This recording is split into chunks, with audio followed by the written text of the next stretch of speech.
जय माता दी। आप सभी का एक बार फिर से स्वागत है हमारे चैनल श्याम कृपा में। आप सभी को नवरात्रि के दूसरे दिन की हार्दिक शुभकामनाएं। आइए नवरात्रि के दूसरे दिन सुनते हैं माँ ब्रह्मचारिणी की कथा।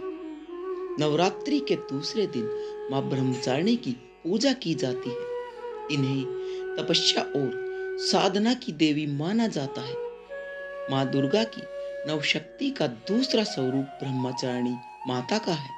यहाँ ब्रह्मा का मतलब तपस्या है। माँ दुर्गा का यह स्वरूप भक्तों और सिद्धों को अनंत फल देने वाला है। इनकी उपासना करने से तप, त्याग, वैराग्य, सदाचार और संयम में वृद्धि होती है। ब्रह्मचारिणी का अर्थ है तप की चारिणी, यानी तप का आचरण करने वाली।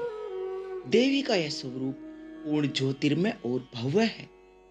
इस देवी के दाएं हाथ में जप की माला और बाएं हाथ में कमंडल है।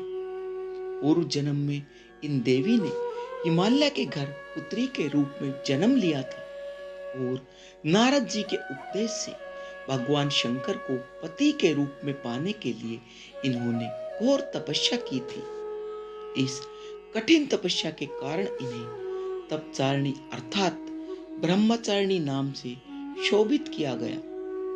1000 वर्षों तक इन्होंने केवल फल और फूल खाकर बिताए और 1000 वर्षों तक केवल जमीन पर रहकर शाक पर निर्वाह किया और कुछ समय कठिन उपवास भी रखे और खुले आकाश के नीचे वर्षा और धूप के घोर कष्ट सहे और भगवान शंकर की उपासना करती रही।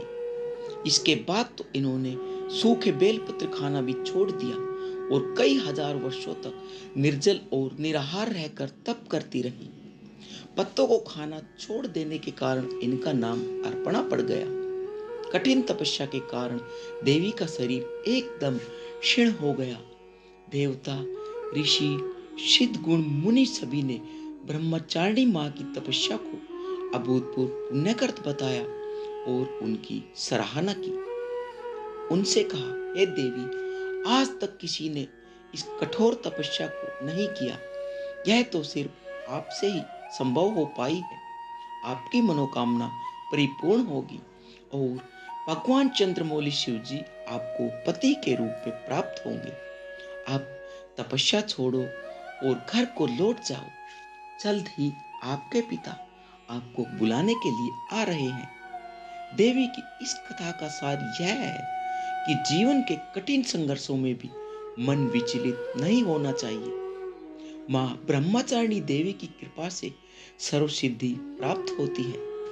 माँ ब्रह्मचारिणी की पूजा के लिए स्नान करके शुद्ध वस्त्र पहने, घर के मंदिर या पूजा स्थल में माँ की प्रतिमा या चित्र स्थापित करें। साथ ही माँ ब्रह्मचारिणी का ध्यान भी करें। उन्हें चंदन, अक्षत, पुष्प, धूप और नौवेद्य अर्पित करें। माँ को विशेष रूप से सफेद पुष्प और चीनी या शक्कर अर्पित करना बहुत ही शुभ माना जाता है।